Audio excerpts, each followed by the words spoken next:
In the hushed, sound-swallowing air of New York's most expensive restaurant, the Gilded Sanctuary distilled power so completely that money was nothing more than a whisper. Here, the people holding the city's financial arteries spoke softly, smiled faintly, yet every decision they made could ripple through thousands of lives. And among the burgundy velvet chairs, beneath crystal chandeliers that hung like frozen constellations, a black waitress glided by in silence, Annalise Carter, a shadow that could smile. She was invisible, a tiny cog in the elegant machine fueled by ritual and quiet. Ethelgard's was more than a restaurant, it was a fortress. To its patrons, it was a shelter from the chaos outside. To its staff, it was a gilded cage. Their footsteps were a ballet on repeat, the lift of a glass, the retreating step of a knee, the inhale that awaited orders.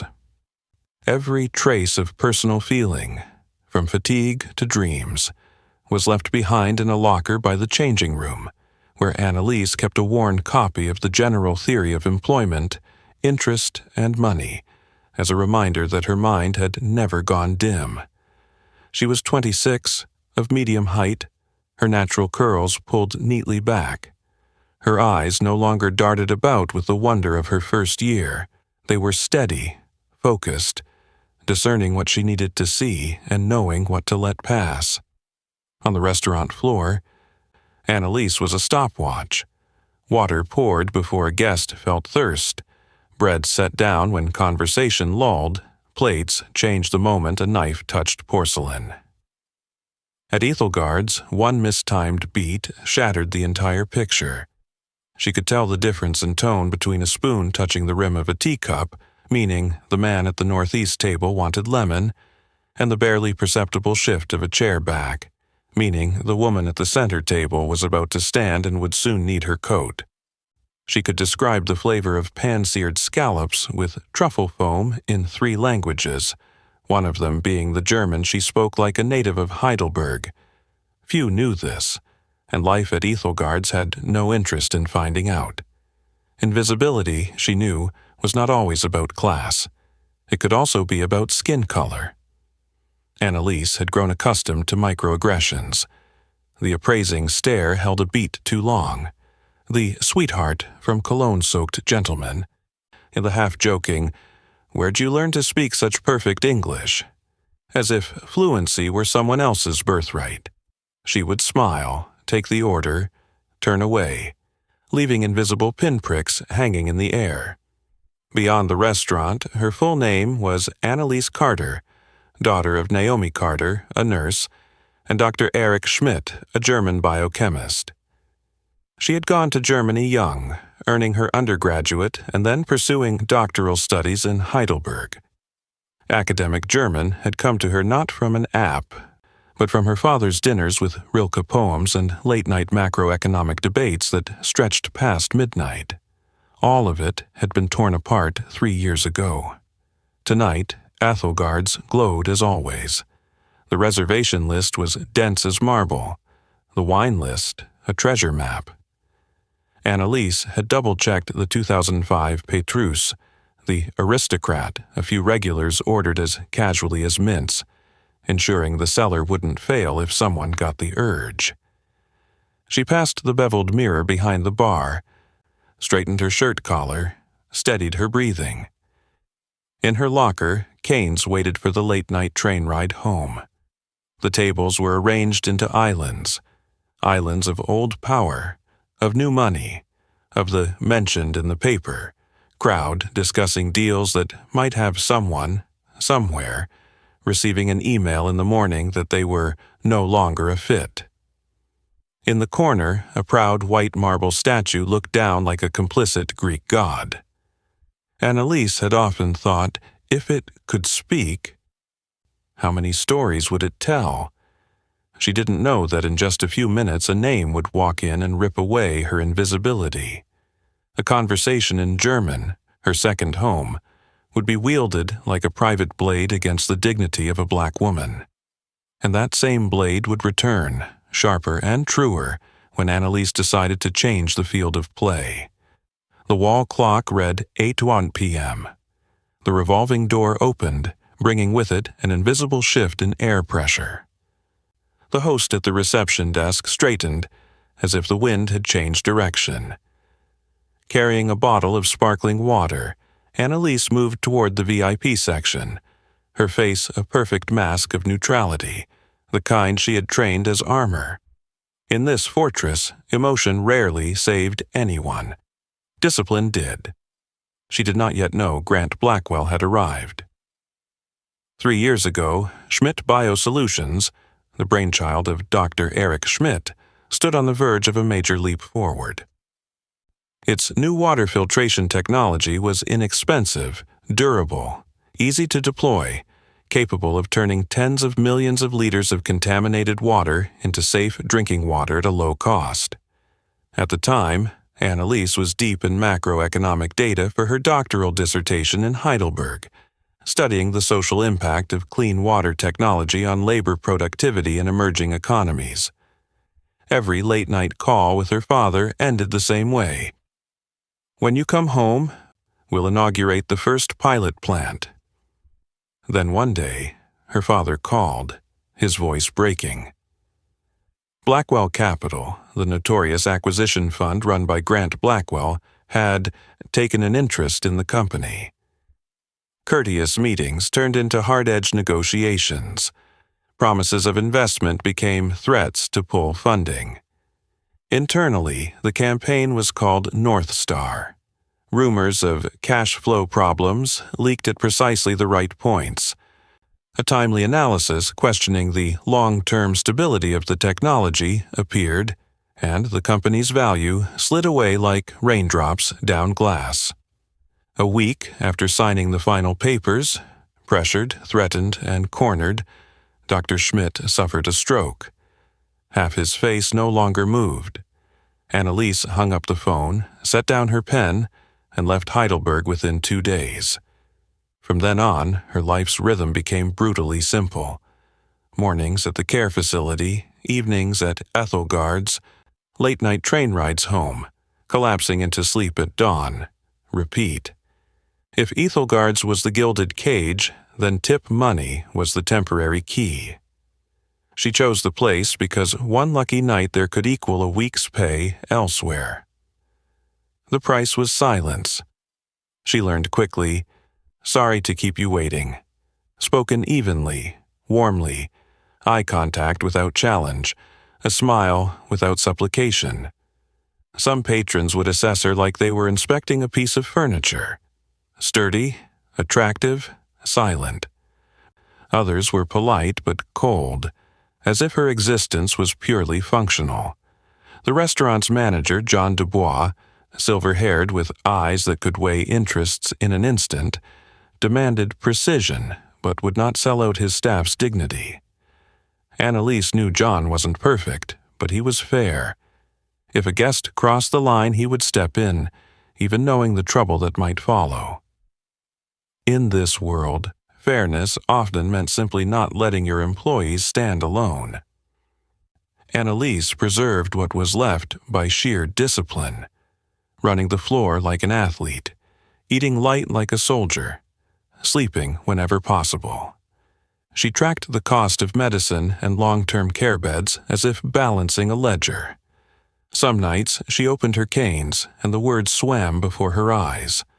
On others she spoke German to herself, like a singer warming up before a performance. Genitiv des Goldfisch ist des Goldfisches, then chuckled at the absurdity of it in her small, cramped room. Tonight, at exactly 8 p.m., Grant Blackwell walked into Ethelgard's. He needed no introduction. A bespoke suit like armor, square jaw, salt and pepper hair set like a warrior's helm. At his side was Evan Parker, a beat younger, quicker to smile, well aware of his place. Together they carried a kind of pressure that made John Dubois adjust his tie again. "Corner table, as always, Mr. Blackwell," John said, just loud enough to be heard. Grant didn't look up, simply gesturing as if commanding the entire room to fall back. That section was Annalise's. She brought the sparkling water. "Good evening, gentlemen. Still or sparkling?" Evan glanced up briefly. "San Pellegrino. 2 bottles." Grant said nothing, continuing his account of a deal. "Cut 40% of the staff, keep the IP, sold the server division in 3 weeks, 50% profit margin." His tone was flat, like reciting the weather. When Annalise set down the menus, she fixed on the just right smile. "Tonight we have wild mushroom risotto with white truffle and Dover sole meuniere prepared tableside. I'm Annalise and I'll be serving you." Grant looked up for a fleeting moment. It wasn't to remember her name. It was to appraise her existence in a fraction of a second. She stepped away. When she returned with the breadbasket, the language at the table had shifted. German. Grant's voice lowered, Evan responding in kind. It was the tone of men fluent in speaking privately, a reliable shield in New York. Annalise gave no sign she understood. She set down the bread, walked away as if oblivious. Ordering was delivered like a decree. Oysters Rockefeller, steak tartare, 2 bone-in ribeyes, medium rare, and a bottle of 2005 Petrus. Don't bother me with the tasting. For some, that was a fortune. For Grant, it was habit. Annalise descended into the cellar. The Petrus was heavy in her hands. She couldn't help thinking of how many months of her father's care each drop of this red wine could buy. When she placed the bottle on the table to decant, Grant glanced at the label, nodded slightly, and then switched back to German. One phrase, one name, would split the shell of her composure in the very next heartbeat. German could be a doorway. Tonight, it was wielded like a blade. Grant leaned in, his tone shifting to that intimate murmur reserved for insiders. In a place like this, the service is anonymous. They're like furniture, pretty, quiet, incapable of hearing anything. Evan chuckled softly, adding an easy jab about goldfish brains. Annalise kept the wine bottle tilted at the perfect angle, letting the ruby liquid flow into the thin decanter like a whisper of wind. Outwardly, she was silent steel. Inside, a string pulled tight to the point of strain. Grant went on in German, as dry as a news bulletin. North Star, masterpiece. Old man Schmidt believed every word we fed him. The name North Star dropped into her mind like a pebble into a once-still pond. Heidelberg, the lab, a memo with torn edges, the warm, damp smell of chemicals. Everything surfaced at once in Annalise's head. Her hands did not tremble. The wine streamed steady and thin. Evan raised his glass, sipped. The clincher was the long-term report. That signature was the final nail. Then he recalled a name. Mark Peterson. They laughed. Annalise caught the clipped beat at the end of Evan's laugh. That cadence of someone who had learned to laugh on cue. Grant began showing off his craft like a chef flashing a knife, whispering about the right calls to the right people, the deliberately leaked tidbits, a technical analysis so convincing it was scary, claiming Schmidt's tech would fail in 5 years. The investors panicked. When we tossed them the lifeline, they practically wrapped it around themselves.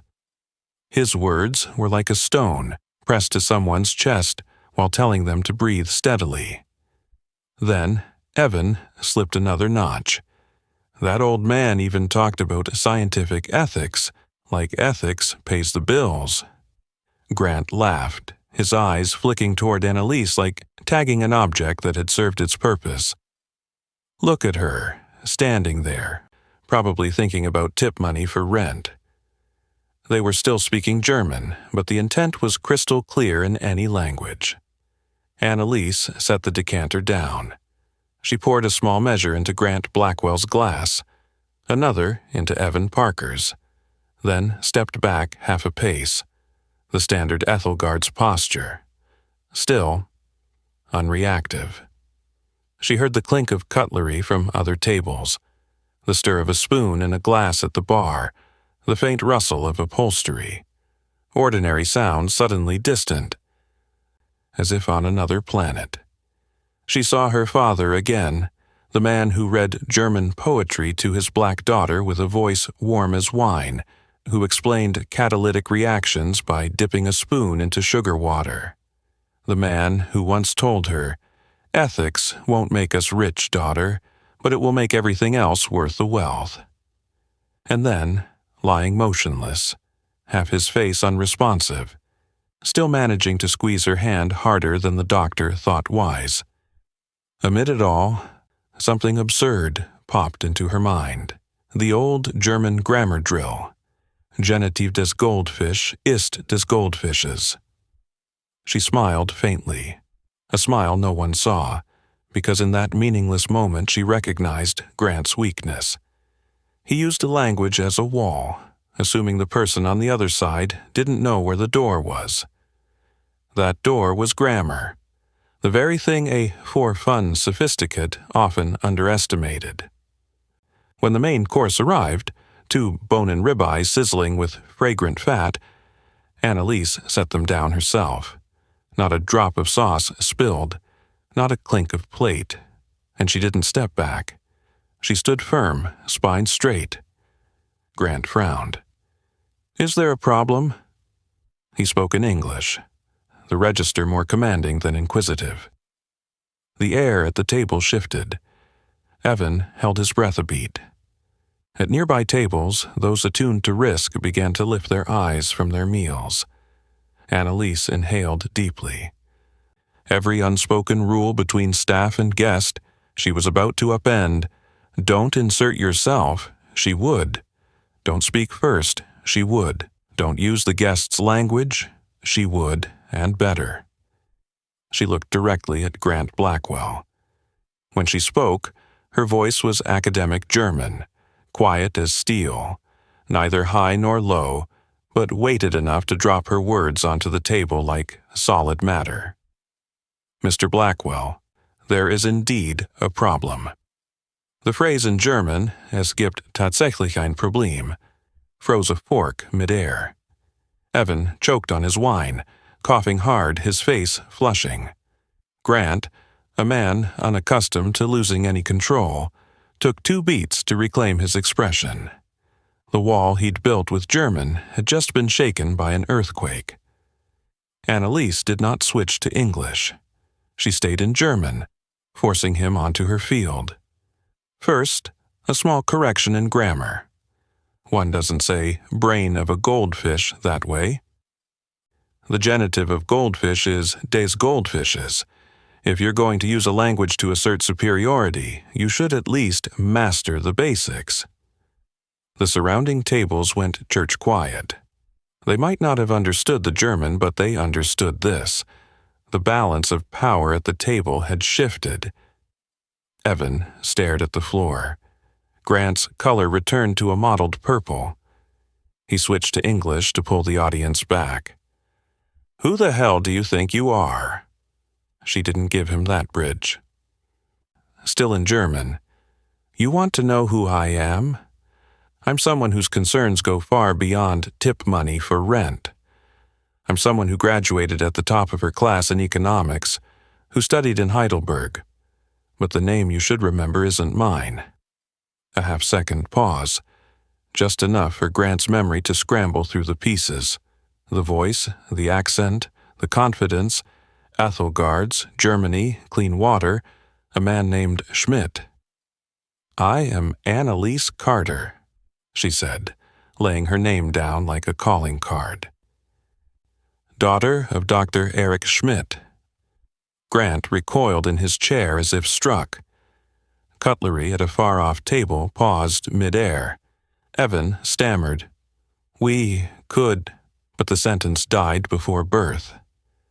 Annalise didn't shout. She recited in German, short, precise, like a formal indictment. North Star was a campaign of manufactured panic. Deliberate lies leaked. a falsified long-term report signed by Dr. Mark Peterson in exchange for an empty promise of a board seat. She spoke of the stroke 1 week after the forced signature, of the night in the hospital when her father squeezed her hand so hard. "You didn't just take his company," she said. "You broke the spirit of a scientist."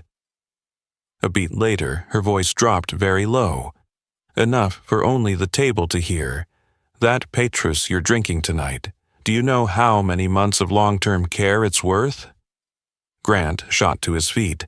The chair carved a line across the floor.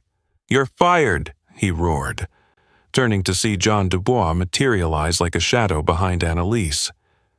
But John glanced around, catching the eyes of the Power Islands, weighing the balance, and said clearly, "Miss Carter is my employee.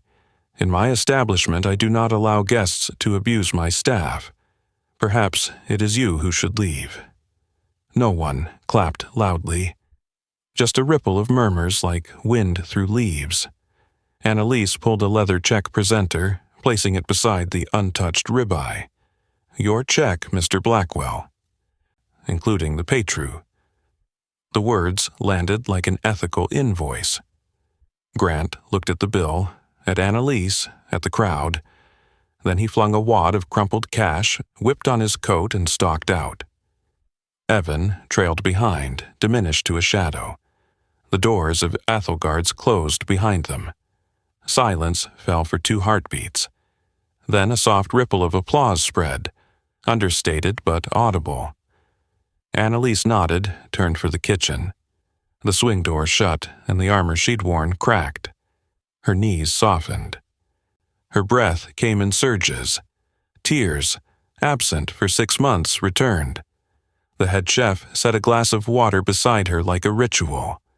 John placed a hand on her shoulder. "Tonight, you didn't stand alone." Once the kitchen door swung shut, the noise of Ethelgard's felt as though it had been left on another planet.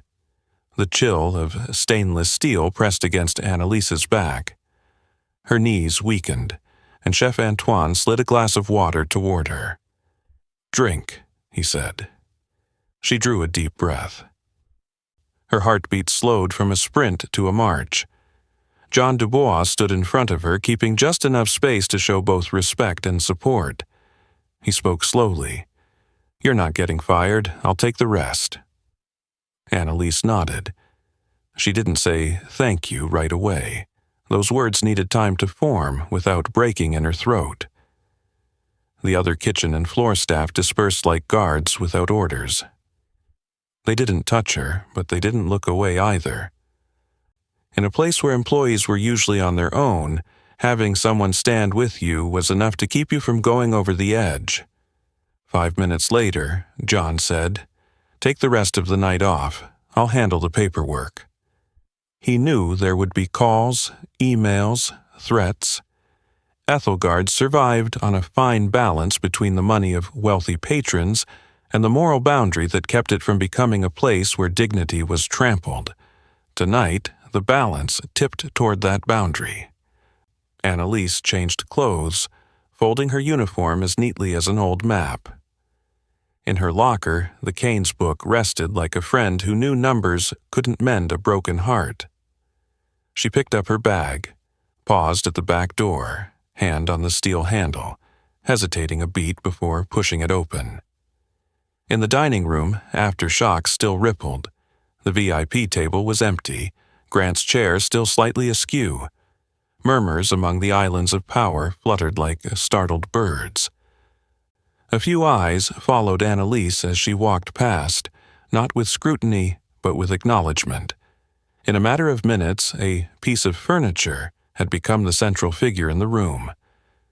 At a table near the window, Evelyn Reed set down her phone, her heart beating fast, not from fear, but from professional instinct. An investigative reporter for the New York Chronicle, she'd been meeting a source for another story. She didn't understand German, but she'd seen power change hands. She'd recorded the ending, Grant shouting, John stepping in. The check dropped, the ripple of applause. The rest she would piece together. Evelyn didn't leave right away. She waited for the room to cool, then spoke with 2 diners at a nearby table, both the sort who read the FT in the morning and jogged Central Park at night. The woman said she'd studied a semester in Berlin, enough to catch phrases like North Star, Schmidt, Peterson. The man added, "The waitress corrected a genitive, rare as hell, I remember that." They didn't need the full translation, they'd heard enough to smell a story. At the host stand, Evelyn handed her card to Marta, the night receptionist. "If the manager needs to reach me, I'm here." Marta made no promises. Ethelgard's didn't like the press, but thanked her, a small gesture cracking the door. Evelyn stepped into the street. The night wind shaved down the sound of cars. She replayed her recording, marking the scrape of the chair, the "you're fired," the manager's voice. She noted, "Waitress speaks German. Names, North Star, Schmidt, Peterson, Billionaire Grant Blackwell, Associate Evan Parker, Manager John Dubois." She texted her editor, "We've got a story." Suggested headline, "The Billionaire and the Waitress at Ethelgard's." The reply was quick, "Go." Back at the newsroom, Evelyn began with the public record. Grant Blackwell, Blackwell Capital, a history of takeovers, criticism for slashing staff. She moved to open sources, a company called Schmidt Biosolutions, clean water technology, signs of a takeover 3 years ago. North Star, absent from the press, but she found an analyst who'd once used the term in a leaked internal report on a finance forum. The fragments fit just well enough to sketch the outline. The missing corner was the waitress. Evelyn needed a name. She returned to Ethelgard's the next morning during shift change. Marta recognized her. No official info, but some kindness. Her name is Annalise. No last name, but Annalise was enough for a targeted search. The paper's OSINT team went to work. 10 minutes later, they had 3 possible Annalise matches working in Midtown restaurants. A Carter appearing on an old delivery invoice, and a blurry photo of a bundled-up staffer leaving a late-night train station posted by a diner last month. The uniform color matched. Not proof, but credible. Evelyn hesitated at knocking on the door. The line between covering a sensitive story and invading privacy was thin. She sent an email first. "I'm Evelyn Reed, a reporter. I'm writing about what happened. I want to protect you from distortion. If you want to tell your side, I'm here." No reply came. She drafted the piece without quoting Annalise. The focus was the previous night's scene, the power dynamic, the tactical switch of language, and the moral anchor when John defended his staff. She left 3 placeholders for North Star, Schmidt, Peterson to verify overnight. She called the paper's media lawyer to check which parts were narration, which were conclusions. In this business, a conjunction could be a blade. Near 3 a.m., Evelyn filed her story. The editor replied, "Run it in the morning edition at 6:30. The headline stood, "The Billionaire and the Waitress at Ethelgard's, a German conversation that exposed a heart of manipulation." Evelyn dozed in her chair. Coffee cooling, pen still in hand like a soldier refusing to lay down arms. And Annalise. She sat on the late-night train, forehead against the black glass like a mirror. New York slipped backward. Her prepaid phone was silent. She hadn't told her mother yet. Her breathing had steadied. When the train stopped at her station, she rose and froze for a beat. She had just broken one of the fortress's unwritten laws, and she knew that in the morning, the law of the outside world would begin to move. 6:32 a.m., the New York Chronicle's digital edition went live with the headline. By 7:05, the piece had climbed onto the hot news front page. At 8:10 on social media, the hashtag Ethelgard's Waitress began trending, followed by Je speak, Truth to Power. The hospitality community shared the account of John Dubois defending his employee as a textbook case study in ethics. The finance tech community latched onto just 3 words: North Star, Schmidt, Peterson, anchors that pulled them into something heavier than everyday drama. 9:30, the PR office at Blackwell Capital was swamped. A crisis statement was drafted. An apology for inappropriate language, respect for service staff, lessons learned, and commitments made. That draft contained no mention of North Star. In-house counsel warned, don't touch it. But markets don't read like lawyers. Major accounts began questioning the legal risk if the long-term report story was true. 9:47. An internal Blackwell Capital email read, All leadership emergency meeting 10:15. Begin with cutting ties to Evan Parker. Evan became the fastest expendable piece on the board. At 10:12, his phone buzzed. You're suspended. Stay home and wait for instructions. He stared at the screen, unsurprised. Those apprenticed to power know they'll be thrown overboard first. But the sensation of being yanked from the chain still felt like the drop of a dream. 10:30, in the closed boardroom, Grant Blackwell sat at the head of the table. He wasn't easily blown over by storms, but the smile from the night before was gone. The CTO muttered, There's Mark Peterson, if the reporter digs it up. Legal cut in. Don't say the name here. The CFO asked, What's the total value drop today if this spreads? PR replied, Impossible to project, but significant. An independent director, once saved by Grant in a deal last year, remained silent, taking notes. In the presence of legal jeopardy, gratitude tends to have a short shelf life. 11:05, Evelyn got an email from 2 diners from the night before, confirming more details. One had used a quick translate app at their table and caught phrases like 5-year report, final nail, and board seat. Not legal proof, but thick smoke. She added to her piece. Independent witnesses confirmed that the German conversation referenced a long-term report, a board seat swap, and the code name North Star. The update went live at 11:22. 12:15. The enforcement desk at a federal agency, universally referred to as the SEC, pinged an internal message. See the Chronicle piece. Check if any companies were accused of falsifying technical reports in an acquisition 3 years ago. This wasn't yet an investigation, just the first glance from an authoritative eye.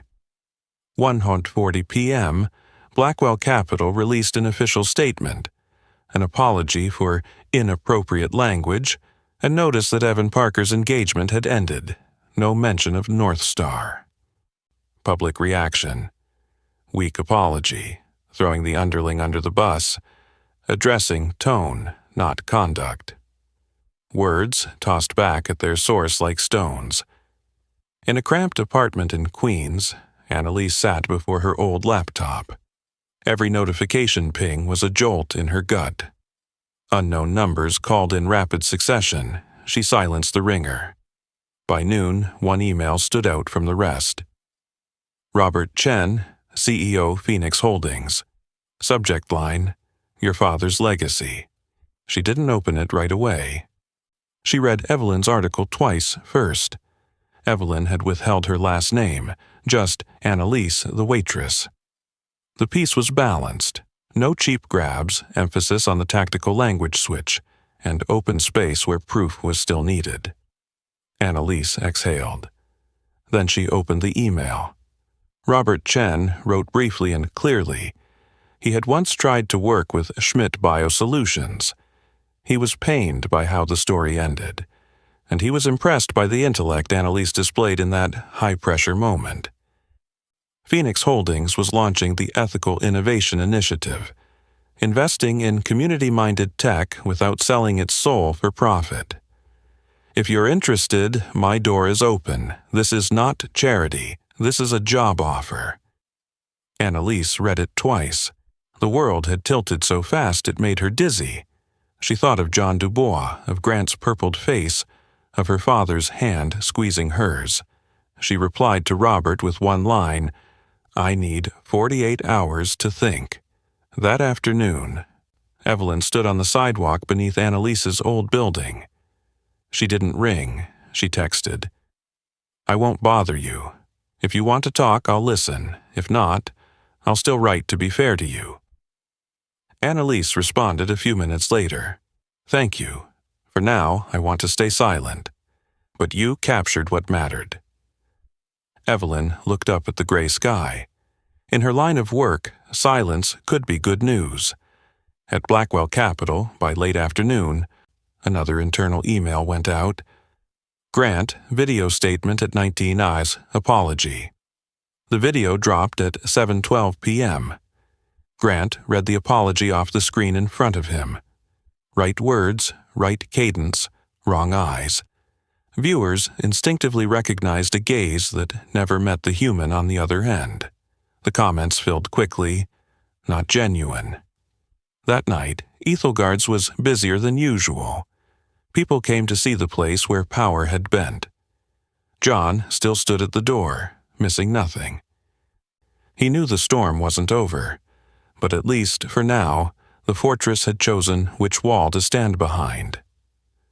The next morning, Annalise walked to Ethelgard's an hour earlier than usual. She wanted to speak with John Dubois before her shift. John was already in his office, the old wooden chair creaking like an old friend. He slid a cup of coffee toward her. "You don't have to work the floor today if you don't want to. I'll have Michelle cover." Annalise sat down, opened Robert Chen's email on her phone, and handed it to John to read. He read slowly, his brow tightening at the words, "not charity," before nodding. "Sounds like a real way out. Remember this, you don't owe me. I helped because it's my job." He smiled. "And because I don't like people who talk trash in a language they can't master." Annalise let out a small laugh. She hadn't decided yet, but something inside her had shifted. By midday, she was at Phoenix Holdings, a modest glass building. Unpretentious. Robert Chen greeted her with a warm handshake and the look of someone who truly saw her. He didn't ask about that night at Ethelgard's first. Instead, he asked about her unfinished dissertation in Heidelberg and the impact assessment model she had built. Annalise spoke about measuring value beyond profit. Metrics for clean water preventing illness, social costs avoided, resilience in local supply chains. Robert listened like a man gathering stones to build a foundation. "Ethical Innovation Initiative," he said, setting a file folder on the desk. "We're about to launch. I want you to build the framework. You'll have a small but solid team, a modest budget, and the authority to say no to deals that make money but steal the soul." He paused. "I don't want to use your story as a billboard. I want your mind." Annalise didn't answer right away. She asked about the process for managing conflicts of interest, about veto power if a project drifted from its ethical mandate, about legal protections for those who said no. Robert handed her a draft of the internal charter, an independent ethics committee, whistleblower provisions, quarterly transparency reports. Not perfect, but genuine. At the end of their meeting, Robert asked, "What's holding you back?" Annalise looked down at her hands. "The fear of trading one gilded cage for another," she said plainly. "Your world's still a fortress, just a different color velvet." Robert nodded, not denying it. "True, but the key lies with the person who holds it. You could be both the keeper of the key and the one who designs the door." He smiled. "Give it a try." That evening, Annalise called her mother Naomi. They spoke about Eric Schmidt, about nights when he read Heine and Dürrenmatt, about how clean water had been their shared dream. Naomi told her, "You've arrived at the place your father most wanted to see you, where you can do the right thing on a bigger scale, That sealed it.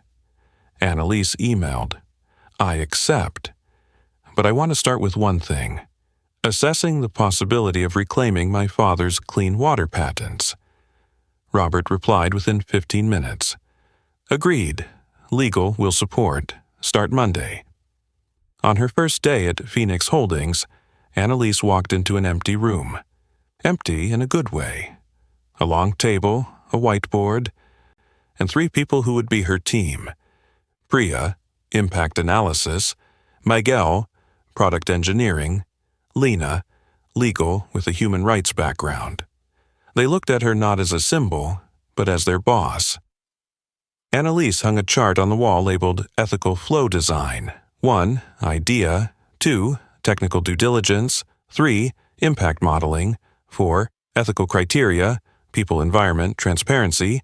5. Capital structure protecting mission. 6. Responsible exit. She chose an initial trial. Vidian Dynamics. 2 young engineers with a biodegradable polymer to replace single-use plastics. The financials were shaky, the slides unimpressive, but the science was solid.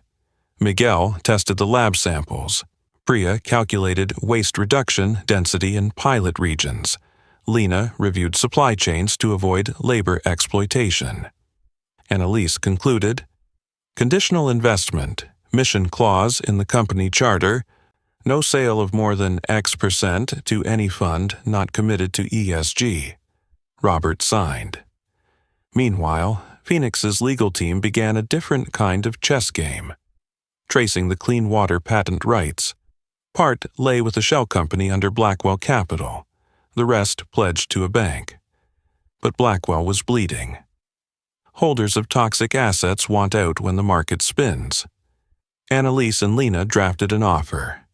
Buyback at a fraction of value, but cash fast, with a no admission of liability clause.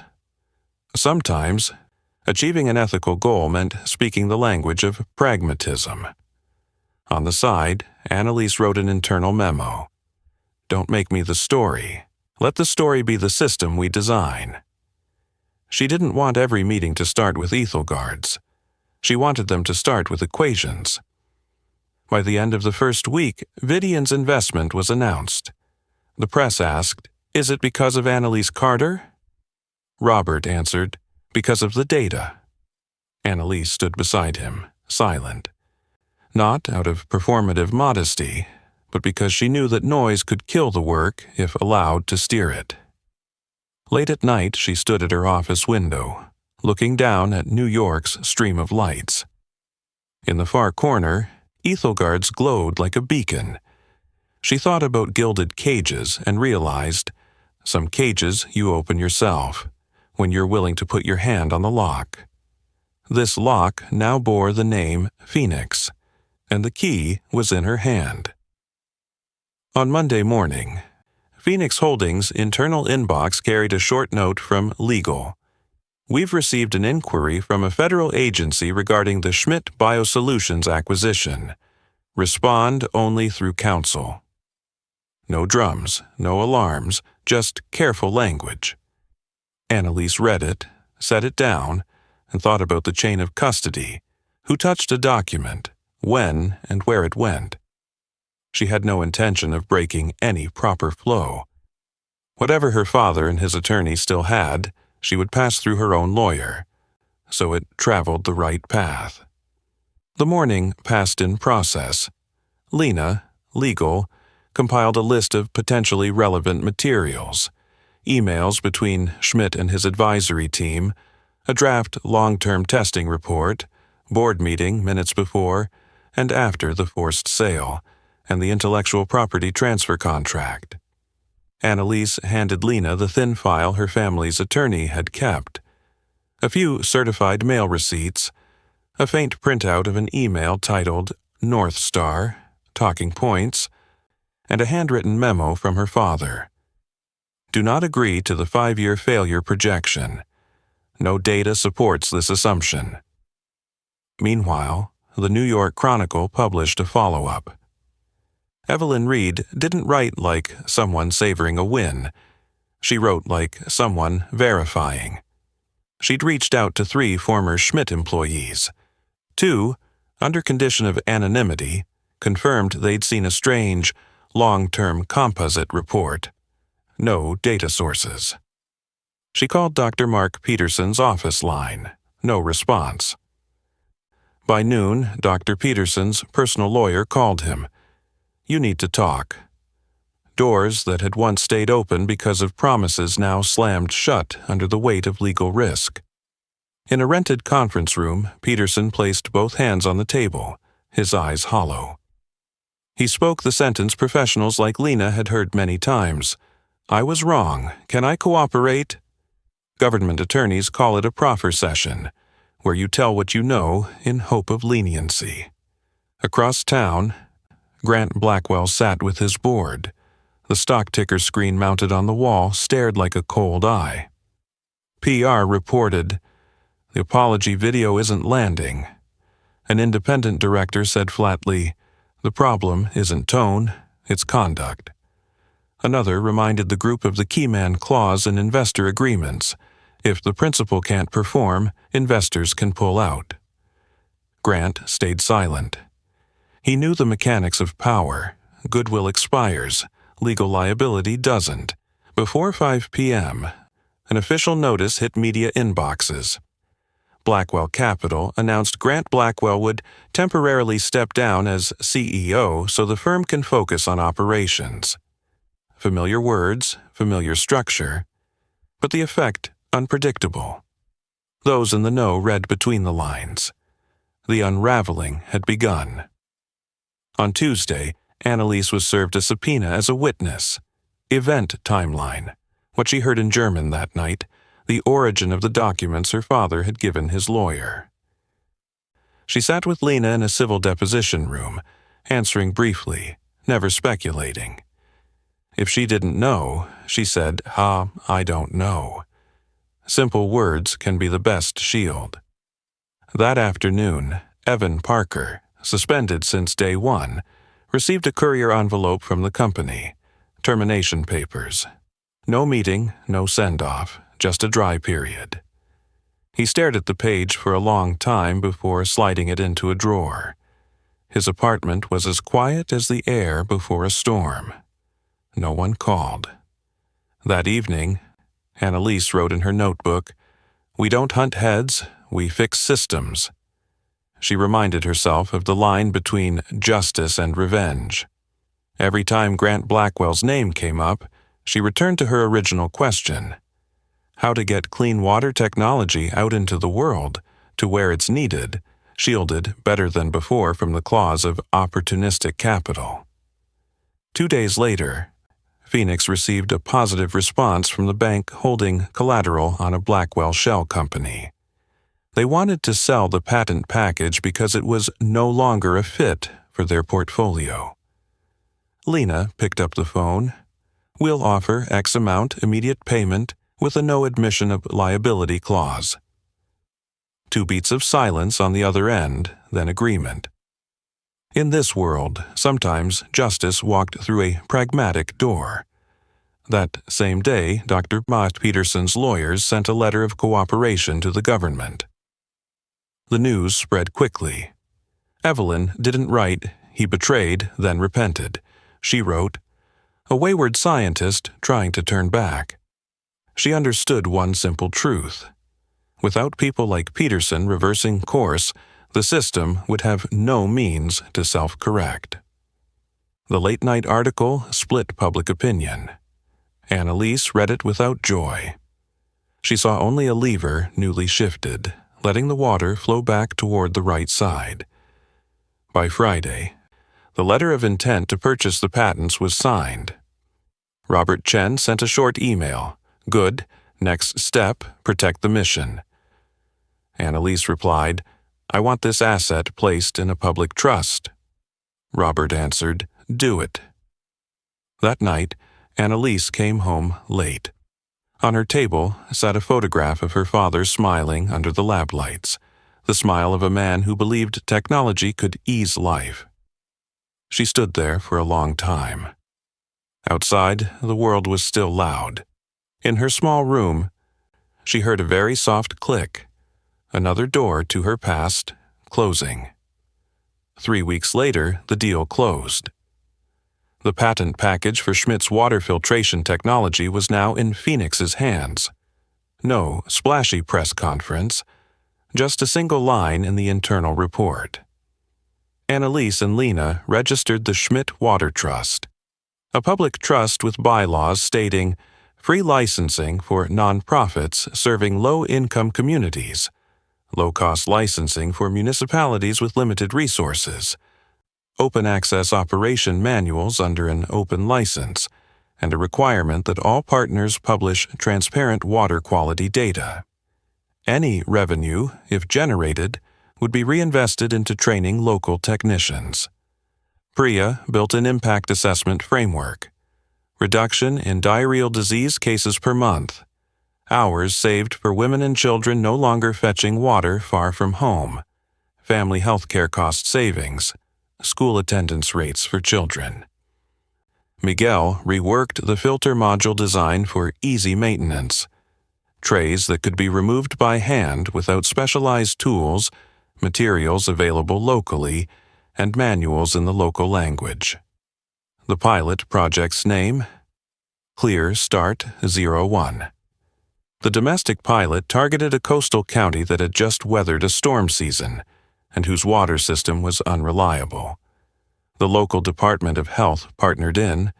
Phoenix appeared not as saviors but as engineers. At Riverton Elementary School, 10 new taps were installed. Priya contracted with a local clinic to track gastrointestinal illness data for 6 months. She wasn't looking for an overnight miracle. She wanted steady graphs, not headlines.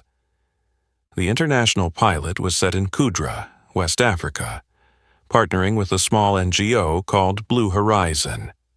Lena worked with the local water board to ensure every contract had a skills transfer clause. Local technicians would be trained and become the ones responsible for upkeep. One hot afternoon under a corrugated roof, Annalise sat with technicians Awa, Kofi, and Musa. They discussed backwash frequency and how to monitor without expensive sensors, using a simple color comparison chart and a wall-mounted tracking sheet. When the first tap ran clear, Annalise didn't cry. She stepped back, letting Awa open the valve, Kofi check it, Musa sign the operation log. Children laughed nearby. The adults remained cautious, as they should. They'd seen many promises dissolve like foam. Priya smiled at Annalise. The data will answer. Annalise nodded. And ownership will keep it here. News of Clear Start 01 slipped quietly into the local paper. Then a national paper ran a small item. Trust licenses clean water technology under open terms. No photo of Annalise waving a flag, no big slogan. Robert Chen wanted to keep the focus right. Let the work speak. Meanwhile, Vidian Dynamics, their first investment, launched biodegradable packaging in 2 northeastern retail chains. Pilot data looked strong. 72% of the material decomposed within 90 days under standard conditions. The collection infrastructure was already in place. Robert called Annalise the architect in an internal email. She smiled and filed it away in a later folder. One evening, Evelyn Reed called. I'd like to write about the trust, but I won't tie it to the Ethelgard's drama if you don't want me to. Annalise replied, write about the technicians in Kudra, about the clinic in Riverton. Evelyn agreed. The article ran with a photo of Awa recording data on the chart. Headline simple. When technology leaves the boardroom. Warm comments, no firestorm, a good sign. On the legal front, 3 months later, a federal agency issued a statement. A formal investigation had been opened into the Schmidt Biosolutions acquisition, focusing on allegations of falsified technical reports and information manipulation. Dr. Mark Peterson's name appeared as a cooperating witness. Grant Blackwell remained stepped down. A financial journal noted, "An empire built on fear often falls to truth and process." Late one night, Annalise returned home and called her mother, Naomi. They didn't talk about Grant or Evelyn. They talked about Eric Schmidt. Naomi told a story about him stirring a pot of soup with one hand and sketching a membrane diagram for young Annalise with a marker on a pizza box lid. Annalise laughed, the image so vivid she could almost smell the cheese. When she hung up, she set her father's photo on the table and thought, "I've taken it out of the boardroom, Dad." At Phoenix, the glass walls reflected the city. A small team was growing. Annalise added to the diagram on the wall. System locks. Points where protective mechanisms had to be built in so that, next time, a North Star-style campaign couldn't wipe out such a legacy. She didn't know what the press might call it someday. To her, they were simply the next steps in the work. The email came on a still Tuesday afternoon.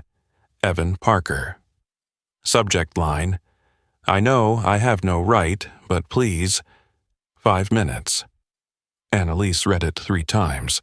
She could have ignored it. The door had closed. Life had moved on. But she remembered something Naomi had once said. How we treat those weaker than us says more about us than about them. She nodded, not to Evan, but to herself, and replied, 1 p.m., Daily Grind Cafe, downstairs from my building. The next day, Evan was already there, wearing a frayed sweater, eyes tired from lack of sleep. When he saw Annalise, he stood so quickly he nearly spilled his coffee. "Thank you for coming," he said, his hands clasping and unclasping like he didn't know where to put them. "I lost everything. Job, reputation, my fiancé. I blamed everyone, him, the press, even you, but..." He took a deep breath, like a man about to jump into cold water. "The truth is, I knew what I was doing. I knew North Star was dirty. I chose to look away. I wanted to be him." Annalise listened, neither nodding nor shaking her head. She didn't lighten his guilt, but she didn't shut the door before he finished either. Evan went on, "I'm not asking for forgiveness. I need to start over without lying to myself." His eyes were red, but his voice steady, maybe because he had nothing left to lose. "Redemption doesn't start with asking someone to forgive you," Annalise said after a pause. "It starts with what you do next." Evan blinked. She continued, "Don't make me your judge.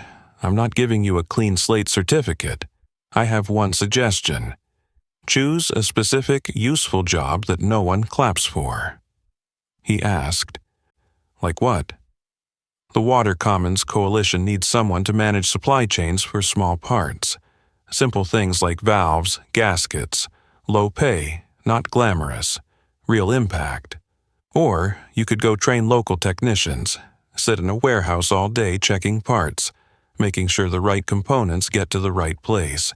And you don't tell anyone what you used to do. You just do it." Evan nodded hard, like a man in the desert spotting a water point. "Who do I email?" Annalise took out a pen and wrote down an address. She didn't call ahead for him, didn't grease the path. If he wanted it, he would go himself. Evan hesitated. "And Mark Peterson?" Annalise looked out the window to the street. "I'm not the judge. I hope he tells the whole truth, so the system learns instead of just punishes." She turned back, meeting Evan's eyes. "I wish I could tell you it'll all be okay, but no one can promise that." He gave a small, rueful smile. "That's fine. I don't need a promise. I need something to do." They stood. Evan thanked her again, this time shorter and sincere. Annalise left the cafe without looking back. At the corner, she paused for a moment, gazing at the sky reflected in Phoenix's glass facade. She didn't see victory. She saw a map, thin lines connecting one small decision to real change. 3 weeks later, Evelyn Reed sent her a text. "Just so you know, I saw a new name at the Water Commons Coalition. Not for a story. Just thought you'd want to know." Annalise didn't ask. She simply replied, "Peace to all of us." At Phoenix, the Clear Start team received Riverton's second-month report. Gastrointestinal illness rates among students had dropped noticeably compared to the same period last year. Priya didn't cheer. She made a note. Need third month to rule out seasonal effect. In Kudra, Awa sent a photo. Children lining up with clear bottles. Miguel replied instantly, "Don't forget the backwash this week." Their common language wasn't English, French, or German. It was the language of process, steady, correct, patient. That night, Annalise placed a sheet of paper in front of her father's photo. She wrote a few lines. "Dad, I've learned to say no at the right time, and I've learned something else. Putting your hand on the lock is daily work, not a one-time burst." She folded the note and tucked it into her Keynes book. Theory, practice, memory. 3 layers stacked together, keeping her balanced. Exactly 1 month after the night of the confrontation, Annalise made a reservation at Ethelgard's, her first time entering through the front doors. John Dubois greeted her personally, wearing the same warm, familiar smile. "We've kept the corner table for you." The way he said it wasn't the flattery of a server to a guest. It was one person acknowledging another. The room was unchanged, burgundy velvet, crystal like frozen winter stars. But to Annalise, everything had shifted by half a degree. It was no longer a fortress keeping her out. It was a space she could choose to enter or leave at will. She sat and looked out the window. The city winked with lights like cresting waves. Her server that night was a young woman named Maya, brown-skinned, hair pulled high, bright eyes watchful. Maya introduced the menu with a trace of hesitation, just as Annalise had on her first day at Ethelgard's. Annalise smiled, speaking slowly to set her at ease. "I'll have the Dover sole with lemon butter and a glass of Sancerre." Maya jotted it down quickly, her breathing steadying. Dinner arrived. No Petrus, no speeches, just the scent of lemon butter and perfectly cooked fish. At other tables, talk of deals, markets, and politics flowed on. Annalise cut small bites, eating slowly, not for decorum, but because she wanted to savor ordinary flavor after a season of storms. Midway through the meal, Evelyn Reed walked in, not hunting a story, just meeting an old friend. They saw each other, nodded like acquaintances in a big city, and left each other alone. In another corner, a young Phoenix engineer whispered about Vidian and polymer breakdown rates. Seemingly separate currents flowed in the same space. When John came to ask if everything was all right, Annalise said, "It is. And thank you for that night." John shook his head. "Thank you for reminding us who we are." He placed a small envelope on the table, something old you left behind. Inside was a short note in Antoine the chef's handwriting from that night, a glass of water for the one who stood in the right place. She smiled, folded it, and slipped it into her wallet. At the end of the meal, Annalise left another envelope, this one with a generous tip, and a small note for Maya. "You did well. Remember, your breath guides your hands guide the floor." No phone number, no promises, just a small anchor for a long night. On her way out, Annalise paused by the marble statue. She had once wondered how many stories it could tell if it could speak. Tonight, she didn't need it to say anything. Her story had long since left this room. Transformed into trust agreements, declining illness charts, running clear taps, and a humble job application sent to a water alliance. Words more enduring than any toast.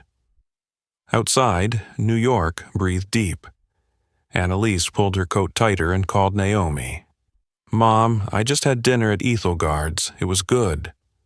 On the other end, her mother laughed. "Did you let them know you used to work there?" Annalise smiled.